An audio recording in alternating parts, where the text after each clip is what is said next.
Welcome to the Unexpected Podcast. This is Justin Mahwikizi, and today's guest is Jeff Glick of OCFO. And Jeff is not just a father; he's a entrepreneur, risk manager, trusted advisor, and someone who sat beside founders at moments of uncertainty. Jeff, welcome. Thank you very much. It's a pleasure to be here. Listen, one of the first questions I wanted to ask you, just looking at your profile, especially LinkedIn, is you list a proud dad before you talk about business. Why is that? It's just that, my wife and I are very blessed. We have two great sons who are doing great in their fields, and they are just very proud of them. That's all. What did your children teach you about leadership that no CEO could ever taught you? You have to lead by example. That's it. If you tell them to do something, you should do it every day. And, just be, honest, forthright. And if people trust you, they'll give you opportunities. I agree. You spent 30 years helping businesses grow. What have you learned about human nature? Human nature is people like to do what they're good at only. And to get them to kind of pivot and learn something new is hard. And they tend to kick the can, and that they don't focus on that. A lot of businesses, they'll focus on their intellectual property, new products, sales, marketing, and they kind of avoid until it's too late the financial infrastructure. And that might not stop them becoming a successful small business, but it could stop them from being a successful mid-size and large business. Yeah. What have you found most business founders to be scared of? Running out of money or disappointing the people that invested in them and believed in them? I think all of the above. If they run out of money, that's going to affect their family. That's going to affect their employees and their families. If they have investors at the time, the investors know that there's risk. They're coming into this, they've done their due diligence, they know there's risk. And that's one of the risks. But obviously, you don't want to disappoint an investor, because if you do a good job, there'll be more money after that to help you grow even more. No, I agree. One of my first ventures 10 plus years ago didn't turn out to be so well in the market. And it took me a while to get over the fact that I lost investor money. And I took it personal when, like you said, there was due diligence. They knew there was risk.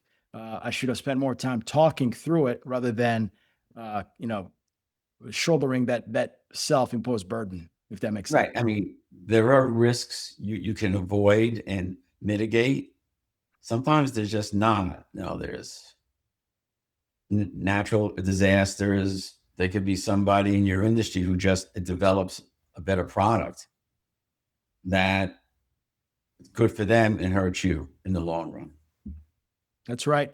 Now, you spent over 15 years, I think, at Almaz USA, helping grow a commodities business that reached in the billions of revenue. What was that experience like, watching a company scale at that level? And what are the key lessons you learned from that? It was pretty amazing, to be honest. I was 30 years old. I was working for Solomon Brothers in their oil trading area and refining. And I was a manager of operations for foreign exchange and precious metals trading after spending 5 years as an M&A manager. And I did a couple of projects for the right people. And they said, okay, Jeff, we're leaving the mothership to go out on our own. Will you be our CFO? And, I was 30 years old. I just bought a house. We just had a kid, and for the first time homeowners, you spend every dime you have. So I didn't have a lot of backup. And so they offered me, a a great position and I took it, but I never really managed a business before. So we left Salomon Brothers with an envelope, a checkbook, and we had metal all over the world. And we had to put together an infrastructure that people wanted to trade with. Our customers were GM, Chrysler, Ford, Mitsubishi, all the big manufacturers, because we sold 40 to 50% of the supply of precious metals going into catalytic converters. So it was a new business. It was a new market for catalytic converters. They just came out a couple of years before that, but it was growing. And now 30 years later, you can't buy a car without a catalytic converter. That's right. And we had metal all over the place. We had trades. We had an account on the New York Mercantile Exchange, the London Commodity Exchange, the Tokyo Commodity Exchange, but we didn't have any infrastructure to manage that.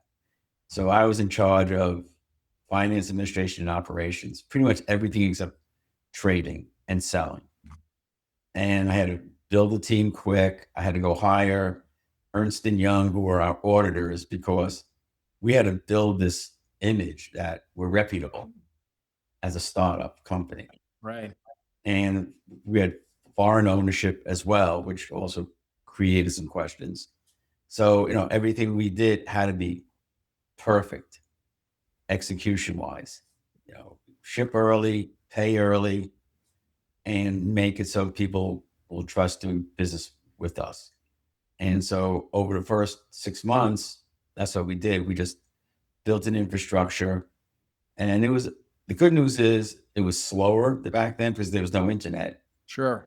So we had time because the expectation was it's going to take a while, not just, okay, download the software and you're in business the next day. Right. Right. That didn't happen.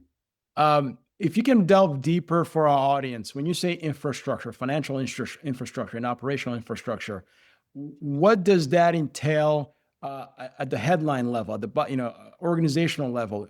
We've got the accounting software, we got the chart of accounts, we've got the banking relationships, the auditor, Ernst & Young, to help bring confidence to the market. What else? What else does it look like so that folks understand in their own businesses if they truly have an infrastructure or not? Well, the infrastructure goes a long way, and it's wide and deep. First of all, you have to build an environment that people want to work at. So you need to put together benefits. You need to put together the whole payroll infrastructure that you have to pay people on time. You have to mentor the people who work for you. And so they might not know what you're doing, but you're hiring them for a reason. It might be their skill set, or might be just attitude over aptitude, that they're good people, they come from good companies, and they have great references. So we went from 3 to 20 people in like a month. Oh, wow. So you had all these people who had all these great ideas, but you have to inspire them. You have to listen to them. You have to walk around, pat them on the back, say, good job. Okay, now let's do something else. How are we going to manage our inventory in Switzerland and our inventory in Tokyo, London, Pennsylvania, Detroit? Who's going to be in charge of that? How do you think we should do this? There was software that was out there that we had to bring in, but first I had to go and build a computer room. Like, there was no cloud.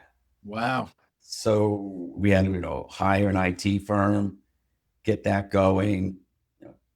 We probably put in air conditioning in the room because you had to keep the place cool. You got to be able to work. There's a lot of moving parts, and then Wow. you just sit there and you itemize it and you say what's the most important thing. And we had a chart, and we had the whiteboard, and we had a plan, and just and every day you take something off, and then you say, oh, I was wrong. We need to do this before that, so that gets moved up. And all the while, we're doing business. Yes. And we're transferring millions of dollars all over the world, and we're transferring metal all over the place. And so we also had to build our policies, procedures, internal controls, sign offs, make sure that nobody is sending stuff to the wrong place or Yeah. stealing from us. Yeah, I've had, my career has been in foreign exchange as well, especially on the East Coast. What I do know is you didn't want to transfer the wrong payment in the wrong country in the wrong currency, because that could have resulted into a big mess. Huge mess. You don't want you don't want to send the wrong funds to Turkey when it was supposed to go to another country, because it might take you 6 months to recover that kind of cash. So, If you um, love, if you're lucky. So you were essentially a startup. You were funded, but you were in a startup culture. You yes, were building we companies. were everything. Start. Everything we walked in, we had nothing. One last question. Go Okay. ahead. Sorry. And we had an envelope, like I said, that was it. Yes. A checkbook, but it had millions of dollars in it, which helps. It does help, because you're not trying to raise as you're trying to grow at the same time. Correct. Now I'm a finance history buff here. When the company went outside of Solomon, was that before or during or after Warren Buffett was CEO? Um, that was in the early 90s. So it was, I don't know if Warren Buffett was involved with Solomon. I think he got involved with them after they collapsed, That's which right. was Okay. years later, after I left. Okay. Gotcha. Thank you for that history lesson. Yep. At what point did you realize that that at what point did you realize that advising companies, you wanted to advise company rather than simply working in them? Right. You know, Almaz USA was a incredibly special experience for me.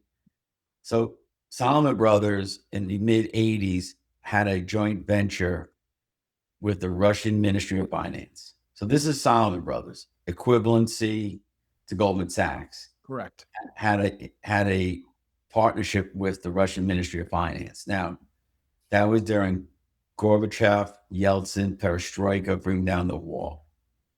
So that was very unique to begin with. Sure. So we had this company called Salmaz, which was Solomon Brothers and Almaz Jeweler Export. So that was very unique unto itself. Correct. And then when I was asked to, so the Russian partnership wanted to leave. And so they took me with them, with 3 other Americans. So 16 years later, somebody named Putin comes along and starts selling all the assets to the oligopolies. And our asset was Norilsk Nickel, one of the largest nickel mining companies in the world. And the metals we sold, platinum, palladium, rhodium, platinum group metals, was a small percentage of that. So we were, I guess, Russian civil servants to a certain extent. But when Putin came, before he came, I thought I was going to work there for the rest of my career. We had a great company, great people. People wanted to do business with us. And then when he sold the mine to the oligopoly, they said, so I had to figure out what I wanted to do with the balance of my career.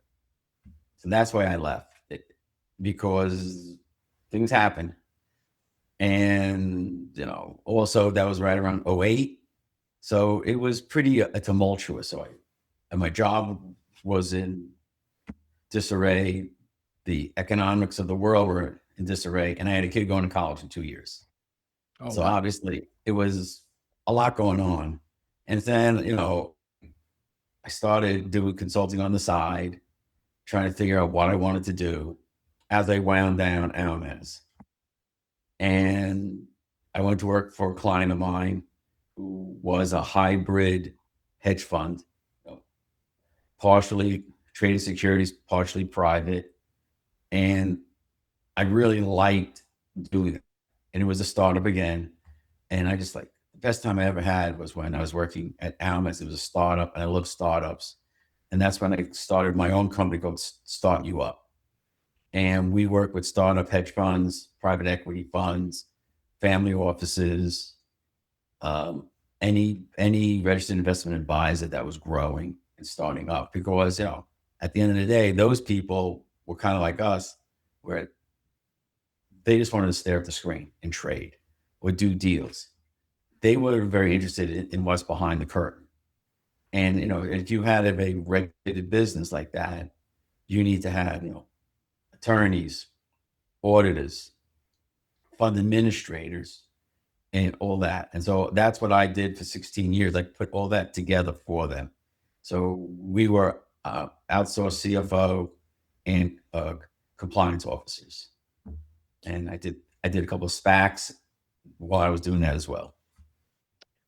Can you educate our audience? There's some folks who may not know what a SPAC is, what it was then and what it is now today, what it's evolved into, the market itself. Well, SPAC is special purpose acquisition company. So basically what you do is you raise money and you put it in a shell public company. It's a public company. You have to file 10Ks, 10Qs. And that was really what it was. It was a company, it was a public company that all they had was cash. And they were looking to do a merger or de-SPAC. And so although it was kind of like a fund, but it was public. So now you had filings and you had to manage it like it was a public company. So, and then that they would find a private company that had the financial interior or infrastructure to be a public company, which is different than being a regular private company. Correct. Right? It's a lot different. A lot different, but a smoother potential path to become a public company for a private company if there is a marriage between that SPAC and that corporation, correct? Correct. Great. As you were advising companies, whether it was hedge funds, SPACs, or family offices or founders, corporations itself, can you give us an example where someone came in with a overwhelmed by a problem and walked away with a solution that you and your team were able to help them solve? There's been a couple of them, but just thinking back where, it was a private company. They were in the construction business. They probably had sales of $50 to $75 million a year. So it was a mid-sized, very good construction company, but they didn't have a handle on their margins. They knew what their overall margin was, but they didn't know per engagement or per building. And that's a problem because they can't control their profitability. They can't figure out, do they need to do more training? So we put in a labor allocation, a better tracking system for their materials. And now they actually have they had an inventory of their materials, and they knew that they were either staying in the warehouse or going to a site, not being taken out by somebody. And they didn't have that type of infrastructure. So he encouraged them to make that investment, to spend the money, to get it right. And now their accounting was timely, accurate, consistent. They tracked key metrics and benchmarks, and the reporting was strategic. So that helps them in the short term, Right. and helps them in the long term, because when someone wants to buy them, that they can have a better understanding and feel better about their internal financials. I like how you described that cost as an investment rather than an expense when you're Yeah. working with advisory companies. I've seen it in my practice as well, where just simply investing in a business valuation to set a benchmark so you know where you are and how you can improve going forward to get ready to sell in 2 to 3, 5 years. I have to make that, I have to have that conversation and educate that this is an investment for your company. Now you have a big picture you can work on versus this is just another expense. Right. And if they do like sell side due diligence, that's what you're talking about basically. Yes. They're going to find out from a third party what an investor might be looking at, and that's going to impact their valuation and cash out the door after the transaction. A lot of times a owner, no offense, but they don't know what they don't know, because that's not what they're doing every day. And they hire people that they trust, but a lot of times where they've gotten it is fine, but they're not going to get to the next level with the infrastructure they have and the people. People could be great, but that person has been doing the same reporting for 10 years and no one's been pushing them to get to that next level. Yes. Yes. Atrophy is it's a real thing in corporate America, right? You got to be able to find someone who can see the blind spots before they become reputational headline risk issues for you and your. Right. Know you have a problem before 6 months before it takes you down. I agree. I agree. Can you walk us through a specific moment where your financial strategy and advisory prevented a major problem for your client? We found that they didn't have proper policies, procedures, internal controls in terms of cash management. Mhm. And the person was always concerned of leakage in cash. And we said, okay, well, if you're going to do this, you need to change the way you operate. That means taking away the ability for your workers to transfer money, transfer assets.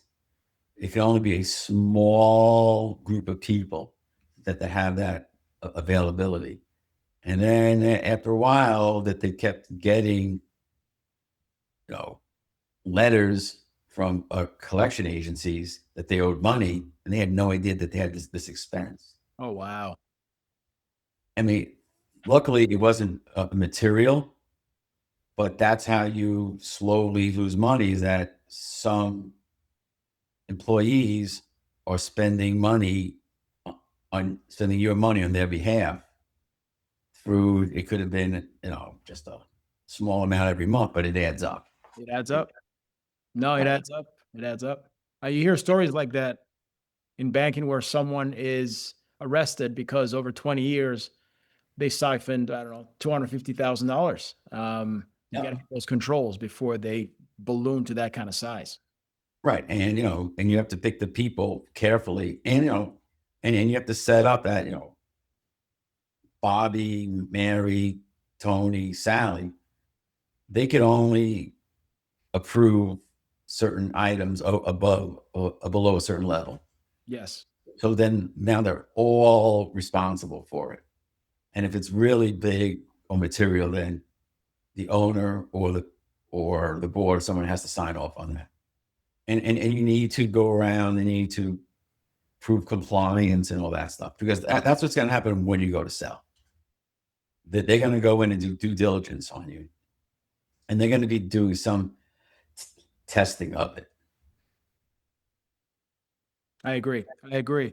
Yeah. In your opinion, what causes investors to lose confidence in management teams? Well, I always believe that people invest in people, not companies. So if they start asking questions and you don't know the answers, Mm. or you're not a good manager where you're bringing in the right people, and those right people should be educating you on what you should need to know on a timely basis. And then over time, you're instructed, trained to be a better manager. And that's why, a good CFO is a trusted advisor, where you're spending your time educating management. Great. Now, you've talked on your profile of building and maintaining banking and borrowing relationships for either your clients or your companies. Mhm. What does that look like?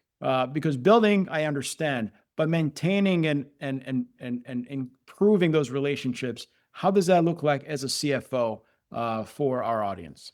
Right. So the CFO has certain people that they work with and work for. So they are a trusted advisor to management, their board, their investors, and oh, yes, the bank. So they need to go out and give the bank timely reporting that's required by their loans. If there's an issue, be upfront, give them the answer before they ask the question. Mm. That's critical because what's going to happen is eventually someone's going to take a look at it and go, oh, it's late. It's the documentation isn't there. Now we have to go have that conversation. And then if you're doing that over the course of time, the bank is going to say, we have extra risk here that we didn't know. So Right. they can call the loan, or the next round after the loan expires, the next time you'll be paying more and it will be harsher terms and conditions. So it's best to treat them as a partner also. I agree. Communication is key. You have to be upfront because believe me, the bank does not want to lose money and the bank does not want to lose a good client. Right. And the bank doesn't want to seize your operations and run your company. That's not what they do. That's the last thing they want to do. um, when you meet a founder for the first time, what signals tell you that they're going to succeed? That they understand what's going on behind the curtain. That everything I tell you them, they're just not saying, yeah, yeah, yeah, that makes sense. They said, okay, but what about this? Mm. What about that? Now, that they get either from experience or they're just attuned and it's in their nature that they understand the risks, the market risk, the manufacturing risk, and the internal risks, and they all have to speak to each other. So if an owner or a manager hasn't put that in place, they really need to start to cultivate that relationship where the CFO isn't just an accountant in the back, and the CFO has a seat at the table, Yeah. and they challenge the CFO. What about this? What about this? What are my margins? How does that compare to the market? What's my benchmark? And how can we get there? Where on the financial statements do we really need to focus and come up with a plan on how we can focus and make improvement? Because it is, to a certain extent, they're not making that investment or they're ignoring what's going on, which is even worse. And, and then, second tier management, you give them the numbers but you should also sit with them. That's the real key is you sit with the higher management and the middle tier management and help them do a better job because they're going to then be a better person for you to ask questions for. And, oh, by the way, your staff is going to be better at understanding the business and they're going to be an asset to that business. And if you're a good manager or CFO, you're giving your people exposure to other management teams within the business. And then they could say, oh, you know what? Mary's really smart. We should get her in operations. Right. And so people in your finance team want to work hard because they could get positions on the front lines. And typically the front lines make more money, but it's also more interesting and you're learning and you're cultivating an experience level. I was fortunate at Almads, we were small, so I was cultivating everything. So No, it's you're building leaders, and when you're building a company, you want to build the leaders. That your team are the ones you want to build, get ready for the next stage, or at least give them a slice view of what's happening on the next stage, so they feel that they're part of the story, not just siloed and boxed in into whatever a- role they're doing. absolutely. When I was at Fibro Energy or Solomon Brothers, I had the CFO. He believed in one thing: if you do the work, you do the talking. So I did a project trying to figure out how can we adequately hedge our refining inventory. We own 4 refineries throughout the Gulf Coast. We had convenience stores. We were fully integrated. And, some days it's gasoline, next day it could be jet fuel or crude oil or residual fuel or whatever. But they never had a system to hedge it based on exact inventories. And so I wasn't really sure what I was doing. I was like 25, 26. I put it together and they say, "Oh, wow, this is really good, Jeff." And they started to do it. And then when on a quarterly basis, senior management from Solomon Brothers would come up and they kept saying, "Oh, we have this great program where we manage everything now. It's a lot better. It's sharper. Our risk level is still high, but we know what it is. It's manageable now." And they asked to have a presentation of it. And the CFO told me, "Okay, Jeff, you did this. You're going to present." And I was like, "Are you kidding me?" This is like senior management of Solomon Brothers. Right. And I'm like 25 years old. And I did it, lasted 10, 15 minutes. They loved it. And 3 weeks later, I was on the trading floor running the hedging analysis program for them. I didn't trade, but it went into the overall risk pool. And And then it was just dumb luck, but the CFO believed in it. And then I realized later in my career, it was harder for him to teach me than to just do it himself. yeah, But by doing that, I had exposure to senior management. And they said, "Joe, Jeff is wasting his time as a cost accountant. Let's get him on the floor." And that opened me up to a lot of other things. And like a year later, they said, "Oh, Jeff's a CPA. He was internal auditor at Merrill Lynch. He knows all about our refineries and everything. Let's make him a manager of M&A." And I never did that before. And so I got my MBA on the road basically for 5 years, yeah, traveled, bought more assets. And I learned from really smart people. Keep my mouth shut, head down, and try to travel 50 to 60% of the time. I was a warrior. It was great. And yeah. then I had to stop traveling, having a kid.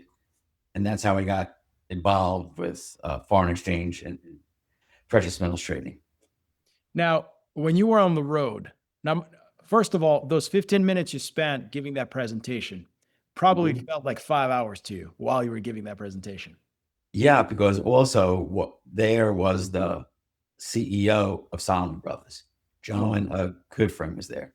He was in the room. Yeah, that'll do it. That's a great experience, by the way. Great story. Thanks for sharing. When you were on the road buying assets on behalf of the company, what did you see any themes that were common, regardless whether the asset being bought was in precious metals or was in some kind of warehousing or other logistics? Right. What themes run through any company purchase?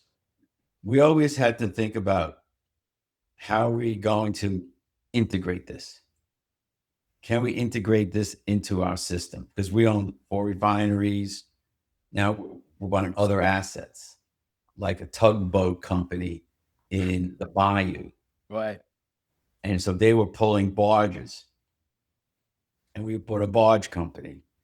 And we bought a oil trucking company that went to the wellheads and trucked that to the pipelines.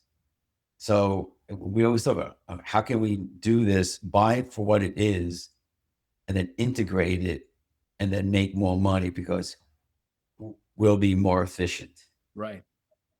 And so that was really a great experience for me. And I took those lessons into Almaz USA because we always want to be efficient. Yes. Yes. Vertical integration that's excellent. Now, when we move over to the, whether they call it fractional CFO or outsourced CFO route, Yeah. why would companies should think or consider on outsourcing the CFO duties rather than hire a full-time CFO? And at what point does it make sense to actually bring in a full-time CFO? What's the dichotomy there? Um, a lot of companies don't need a full-time CFO and they need more of a advisory CFO. They have a controller. It's not finely tuned. They're working too hard. They're doing an okay job, but they're not there yet. Companies are growing. Maybe that next um, bank loan, that they're going to need a full audit, and they don't have the infrastructure for that. The controller doesn't understand what's required, and because of independence rules, a lot of CPA firms aren't going to tell you what you need to do. Correct. And so what you have to do is kind of work over them and be a consultant to them. Say, okay, I see this report. I think that there should be something else in it. So, and then this is what I was talking about. So you bring the controller and maybe an accountant or manager and sit down with the head of marketing. And you go, okay, what do you need to do a better job to make you look better? Right. And then we'll go back and say, okay, controller, manager, put together, a draft report. So now we have better reporting. And, the CFO isn't going to be in the weeds all the time. But then, once you get to a certain level, maybe they need a full-time CFO because that they have, the buying companies, people are looking at them. They have very sophisticated loans. They are, involved in joint ventures, and and the CFO could be running the uh, Excel decks, or maybe now they have a FP&A person there, so they need to train them. And oh, by the way, on a annualized basis, who's going to be looking at the insurance if they don't have a risk person? So now there's E&O insurance, D&O insurance, slip and fall, uh, key man insurance, or maybe they want to start an offshore insurance company. So that has to be looked at, and sometimes you just need an extra set of eyes and ears, but not on a full-time basis. And it's also, economics. We're not there full-time. We're not getting paid full-time fees, but eventually they might need a full-time CFO. But it depends on how fast they grow and what their margins are, or maybe the senior management, they just want someone to talk to. I mean, you do become kind of like they account to them, and they say, okay, sit down with us, Jeff, you know, 2 hours a week, and let's talk. And so you become a CFO / management coach, kind of tell them what's going on in the world, where they might want to look at. So it all depends. And it's a personal relationship. Right. Um, what are the core let me preface this. Back in 2003, I had an internship at Vanguard in Malvern, PA, and I got the honor of sitting down for an hour with Tim Buckley, who was the future CEO of Vanguard. And one of the key things it told me about was know your core competency and know your team's core competencies when you're building out a corporations or a team. In your opinion, what are the core competencies does someone who becomes a CFO or an outsourced CFO must have to do a great job for their clients? Um, the first core competency is to be trustworthy, and you have to put your client above yourself to a certain extent. Obviously, you can't sign documents that are wrong. Right. You don't do that. Correct. But you have to then say, okay, I'm going to be a respected professional if we get to a certain level and the person and the management team doesn't do anything without talking to me. That is what you want to be, have a seat at the table. And hopefully they're talking about significant issues, not small stuff. Right. But that happens also. So then you have to train them, don't talk to me about small stuff. But that doesn't always work. Yeah. And so the core competency is just to know what's important in that for that client, to understand their balance sheet, understand the financials, understand their cash flows, be able to tell them there's a problem before it happens. That's what they're really hiring you for. That they are so in the weeds on sales, product development. They might not understand everything. And so you really have to be a good teacher or instructor and trustworthy, all that stuff. You have to be a Boy Scout, basically. And kind of like a Swiss Army knife, where you can do a lot of things, especially at the fractional CFO. You have to know a lot of stuff. And you could save them time and reduce their risk. What do you keep abreast of, whether it's research that's being published, magazines on the CFO function, the accounting function, and the financial function? How do you stay abreast of what's happening and what trends are happening in the market world? I read the business section of the New York Times and Wall Street Journal every day. Not every not every word, but I do read it.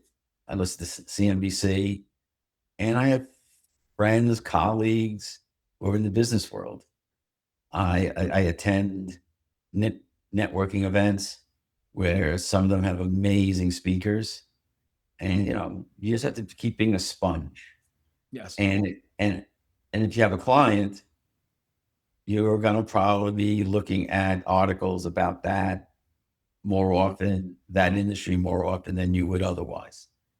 And and as a service provider, you want to be a good friend to the client, and they'll keep you around. You're an integral part. I had when I had OCFO, I'm sorry, Start You Up, I had clients for 7, 8 years. And I got invited to the Christmas party. They knew my wife. So you're involved in them. And it's great. Outstanding. Tell us about your current role is you head up the U.S. operations for OCFO, Outsourced CFO.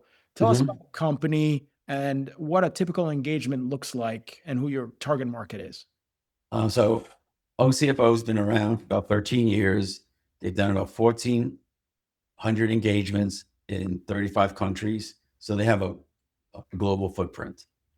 They have about 45 to 50 CFOs. 90% of them are chartered accountants. They have about 80 to 90 accountants and bookkeepers. My goal here in the States is to find clients that need to be bankable, that they get them ready for their first material financial transaction. That could be, improving everything in their financial infrastructure that is cost aligned with their growth where it is today. Don't overspend, but get it ready for that. So, putting in, like I said this before, policies, procedures, internal controls, um, making sure that their financials are timely, accurate, consistent, that management is getting really good strategic reporting that's structured based on where they are in their growth curve. Be that, and we tried to be that trusted advisor to management, the board, the bank, and the investors, and have them come to us with questions. So, a lot of times we're doing the first budget. A lot of times we're doing their first 5-year financial plan, trying to get them thinking ahead. Because a lot of small businesses, they can be really good businesses, but they're only tracking 3 metrics: cash, accounts receivable, and accounts payable. Mhm. And am I going to make payroll the next week? Mhm. And these could be businesses who have $1 million in free cash flow at the end of the year, but it's up and down, and maybe their accounting isn't great. And if it's a second generation business, perhaps they could have the same bookkeeper for 15, 20 years. Correct.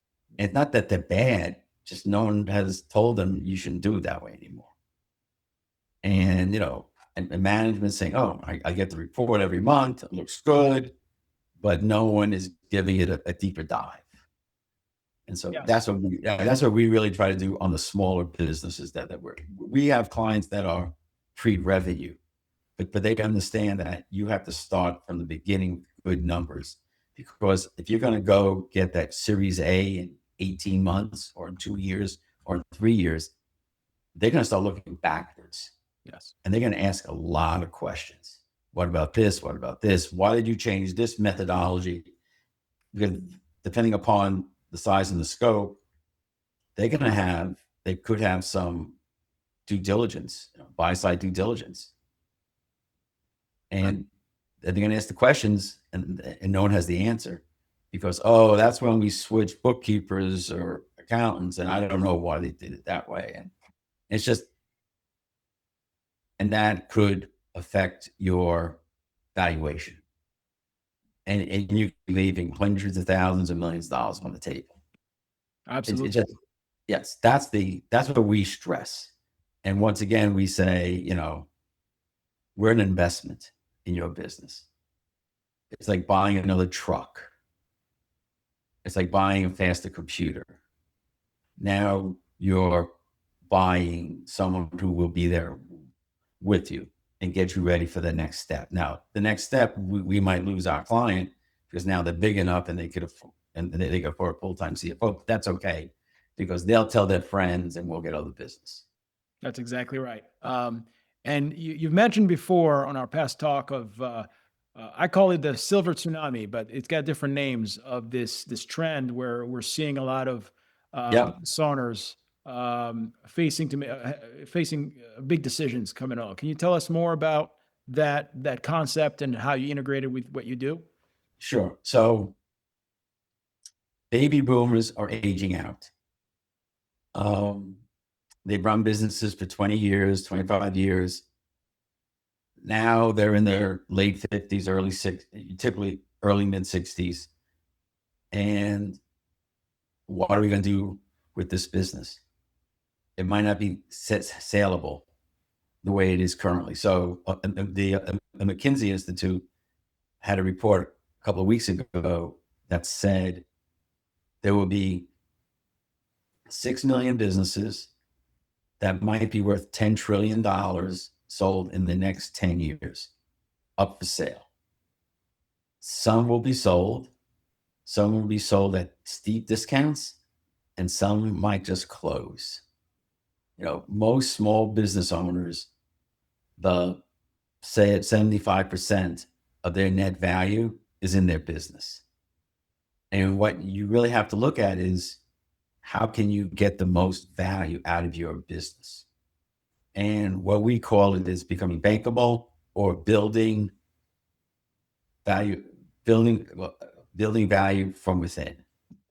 So if you're going to take a 2x discount on your free cash flow because your accounting isn't up to par, and you have, let's say, $1 million of free cash flow, that's a $2 million hit. If Yeah. you spend $100,000 to clean stuff up, the investment, and you could save $2 million, that's a 20x return. You should do that every day. And why give it to the PE firm that's going to buy you and they're going to bring in their own people to clean it up? Because Right. they know on the end in 5 years, they'll get that 2x back and then some, because they'll have a better business. And so that's what we really talked to them about. We also talked to them about building franchise value. And they go, what does that mean? If you get hit by the yellow school bus, will your business close the next day? And they go, what do you mean? Well, you're the only one who talks to clients. You're one of the few people who talk to vendors. So everybody's dealing with you. It's your relationship. Why don't you bring in a head of sales and introduce them to your clients? And they go, why should I do that? Because you might want to take a vacation, or someone's going to ask you, oh, if I buy the company and Sally's not there anymore, what's it worth? What's the franchise value? The same thing goes with vendors. Do you have a head of manufacturing? Who has that relationship with the vendor? Because you've been dealing with that vendor for 25 years. You might be a member of your club, your church, your temple, or whatever. And they'll always do business with you. You'll get the first allocation. But when you're gone, who's going to get the first allocation? Maybe not you, or you might have to pay up for it. Right. And that's what really enabled you to build this great business. Good vendor relationship, great customer relationships. But when you're not here, who's going to take it over? And that's why we encourage people to really build that franchise value. But that costs money. And that's an investment in the business. Because, or what might happen is they'll say, okay, we'll give you what you want, but we're going to do an earn out. And they go, oh, okay.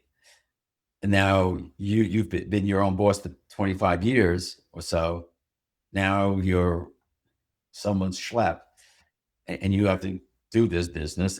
But they also control the budget.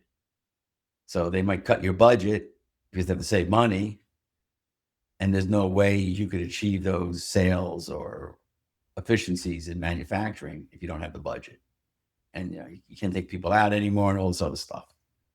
So if you sell at the price you think you're worth, prepare for it. You need 18, 24 months, depending upon the size of the business, to get your act together. And that's where we help people become bankable. I previously had a conversation with a business owner who went through a transaction, and I wonder if this is something that you could help a typical person like him in deciding who to sell to, because you may see two offers, three offers, and your instinct is to go for the highest number, but Mhm. the person doing the purchase with all kinds of earnouts integrated in it may not have the best interest of your business and your employees long term. How do they think through it, or does somebody like you could also help them think through who is the best match for their business when they sell? It depends what the plan is. Yeah. If they're selling and leave, I'm out. I don't care. Goodbye. So probably don't want to do the deal that has the longest tail risk, let's call it.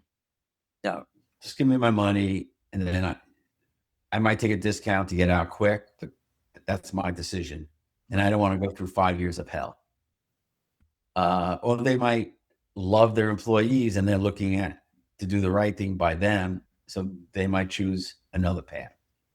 A lot depends on what the goal is. If they give in some of their employees some stock over the years. They have an ESOP plan. Maybe it's best for everybody to do it with somebody else and take a look at how they do their integrations. If it's a PE fund, how do they treat the people that they acquire? And now with the internet, you could figure that out. Or you just go do due diligence on it and ask around. So some people just want to get out. Some people want to do the right thing. For some people, they're selling 35% of the business and their children own the other. Right. So believe me, there's a lot of family issues around selling a family business. Or you might have partners already and they have other aspirations for this business that you might not have. They could just be financial investors and they just want the top dollar and get out, so that they could take that money and they can get their 20% if they're a fund. So they can get their carried interest.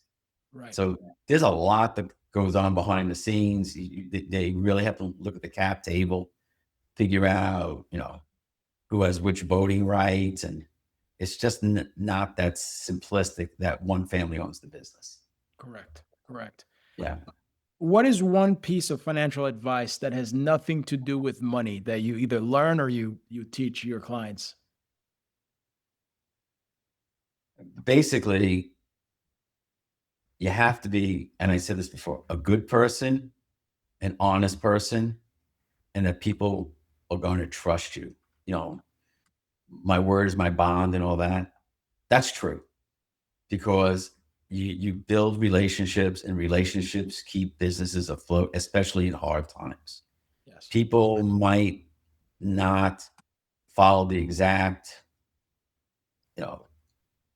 contract rules and words if they like you, and you are there to help them. And, I always tell people, ask about people's kids. Yes.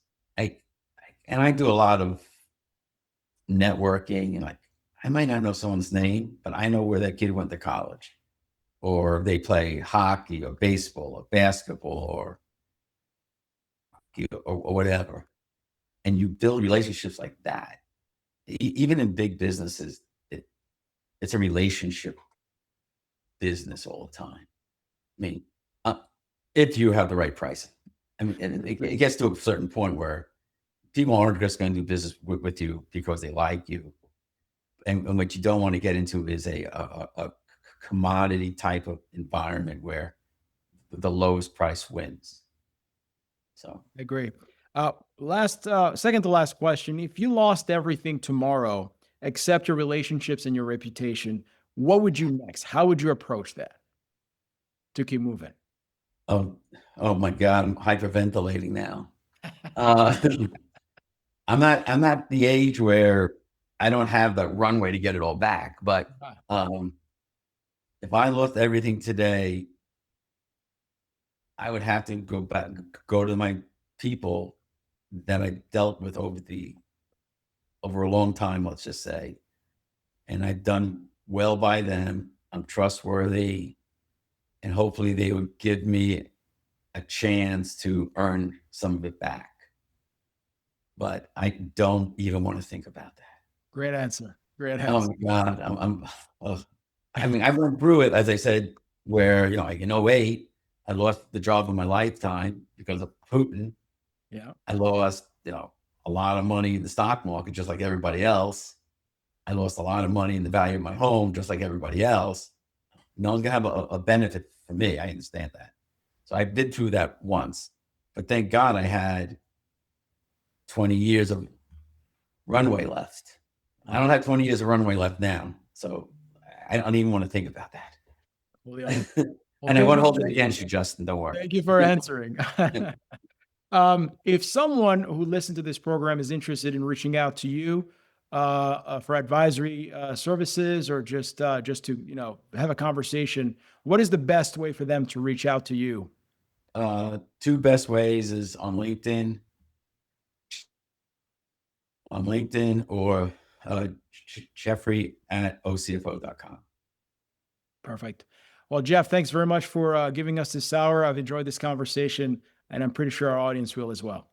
Thank you very much. I really enjoyed myself, Justin. Thank you. Cheers.